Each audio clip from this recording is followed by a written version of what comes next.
ओम नमः शिवाय। भगवान भोलेनाथ ही एक ऐसे भगवान हैं जो तुरंत और तत्काल प्रसन्न हो जाते हैं। वह उन चीज़ों को ज़्यादा प्रिय मानते हैं जिनकी दुनिया की नज़रों में कोई कीमत नहीं होती, जैसे कि शमशान घाट की राख। जैसे कि अगर हम शमशान घाट से होकर आते हैं, तुरंत कपड़े बदलकर स्नान करते हैं। जब वह ही राख भोलेनाथ के तन पर लगाकर वितरित की जाती है तो उसे भस्म का नाम देकर कुबेर के खजाने के समान उसकी महत्ता बढ़ाई जाती है।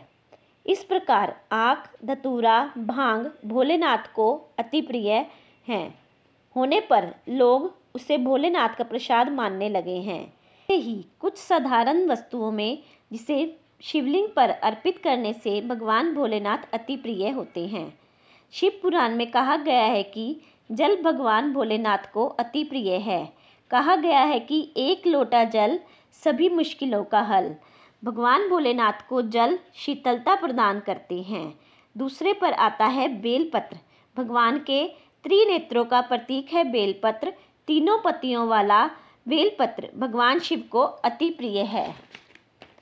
फिर आता है आँख का फूल। शास्त्रों के अनुसार एक आंकड़े का फूल शिव पूजा में अर्पित करने पर सोने के दान के बराबर का फल मिलता है। धतूरा भगवान शिव को अति प्रिय है।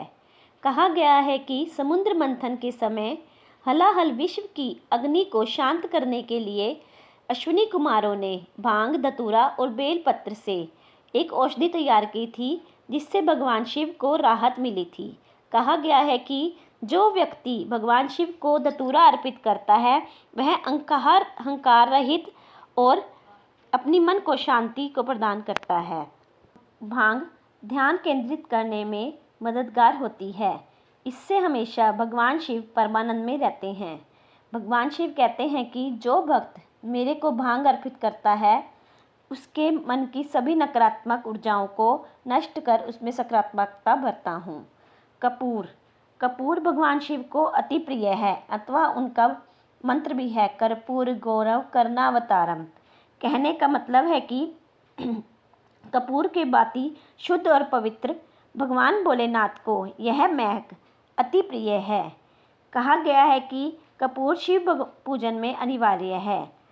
दूध भगवान शिव को शीतलता प्रदान करते हैं और जो भक्त शिव पर दूध चढ़ाता है अथवा कच्ची लस्सी चढ़ाता है उसके मन को शांत कर सभी कठिनाइयों को दूर कर देते हैं।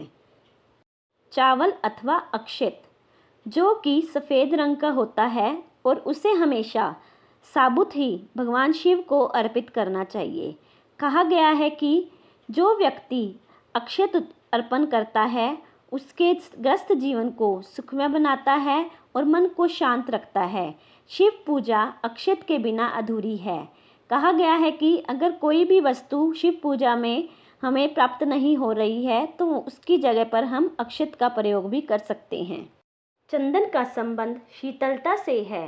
जो मनुष्य भगवान शिव के मस्तक पर चंदन का त्रिपुंड बनाता है उससे भगवान शिव की कृपा से समाज में मान सम्मान और उच्च पद की प्राप्ति होती है।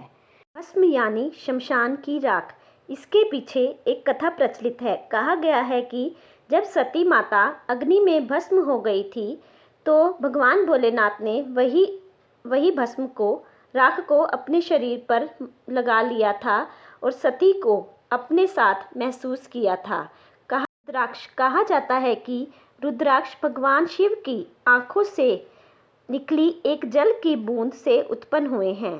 कहा जाता है कि भगवान भोलेनाथ ने जन कल्याण के लिए इसे पूरे विश्व में फैला दिया है। जो भी व्यक्ति सावन के महीने में रुद्र अभिषेक करता है उस पर भगवान भोलेनाथ की अपार कृपा बनी रहती है और उसकी ज़िंदगी से दुख दरिद्र दूर होकर उसके सभी ग्रह शांत होकर उसके मन को शांति देकर जीवन में खुशहाली भर देते हैं। ओम नमः शिवाय।